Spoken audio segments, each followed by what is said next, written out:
మన దేశంలో నీతి నిజాయితీ గల నాయకులు లేరేమో కాని నిబద్ధత నిజాయితీ గల అధికారులకు మాత్రం కొదవలేదు.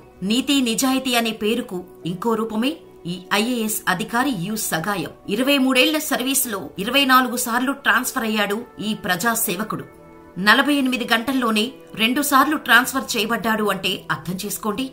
ఆయన పేరు వినబడితే చాలు రాజకీయ నాయకుల ప్యాంట్లు తడిచేవి. అందుకే ఆయన ఎక్కడకు వెళ్లినా తన నిజాయితీతో ఎక్కువ రోజులు ఉండలేకపోయారు. ఎవ్వరి ఆదేశాలు పట్టించుకునేవాడు కాదు. ఏ ఒక్కసారి కూడా రాజకీయ నాయకుల తొత్తుగా పనిచేయలేదు. లంచం తవిర్తూ నెంజం నమర్తూ అంటే లంచాలు తిరస్కరించండి, తల పైకెత్తి గర్వంగా బ్రతకండి అని సగాయం తన ఆఫీసులో బోర్డు తయారు చేసి వేలాడదీశాడు. ఓ రోజు ఓ వ్యక్తి బైకుపై ఫోను మాట్లాడుతూ వెళ్తున్నాడు. అతన్ని చూసిన సగాయం వెంటనే ఆ వ్యక్తిని రోడ్డుపై ఆపేసి, నువ్వు చేసింది ట్రాఫిక్ రూల్స్ కి విరుద్ధం, అది నేరం, దానికోసం నువ్వు శిక్ష అనుభవించాల్సిందే అంటూ స్పాట్లోనే శిక్ష విధించాడు సగాయం.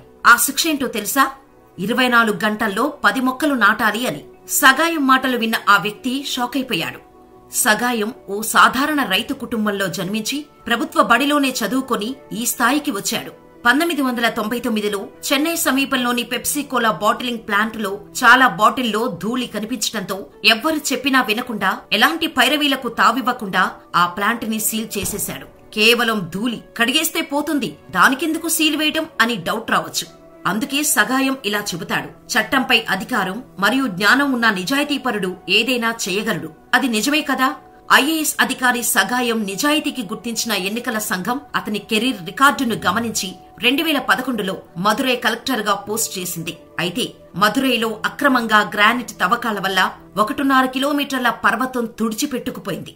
అది తన దృష్టికి రాగానే ఆయన 13 పేజీల నివేదికను క్లుప్తంగా తయారు చేసి, దీని ద్వారా రాష్ట్రానికి మదురైలోని అక్రమ క్వారీల ద్వారా ఏటా 16,000 కోట్ల రూపాయల నష్టం జరుగుతుందని పక్కా ఆధారాలతో ప్రభుత్వానికి సమర్పించారు. ఆ దెబ్బతో గ్రానైట్ మాఫియాను బయటకు లాగాడు సగాయం.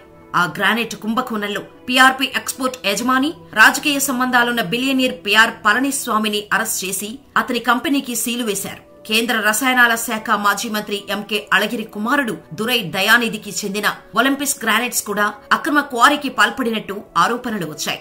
84 ప్రైవేటు క్వారీలు లైసెన్సు షరతులను ఉల్లంఘించి అక్రమ మైనింగ్ లో పాలుపంచుకున్నాయని రిపోర్టు తయారు చేసి కోర్టు ముందు పెట్టాడు సగాయం. 2015 సెప్టెంబర్లో క్వారీ నిర్వాహకులు నరబలి ఇచ్చిన వ్యక్తుల మృతదేహాలను వెలికి తీయాలని కోర్టు పోలీసులకు ఆర్డర్ వేస్తే పోలీసులు ఆ పని చేయడానికి వణికిపోయారు.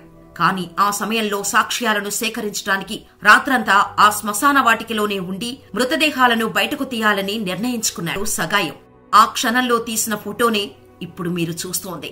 అలా ఆ గ్రానైట్ స్కామ్ ను ఛేదించి హీరో అయ్యారు సగాయం. అక్కడి నుండి తర్వాత చెన్నైలోని సైన్స్ సిటీ వైస్ చైర్మన్ గా బదిలీ చేయబడ్డారు.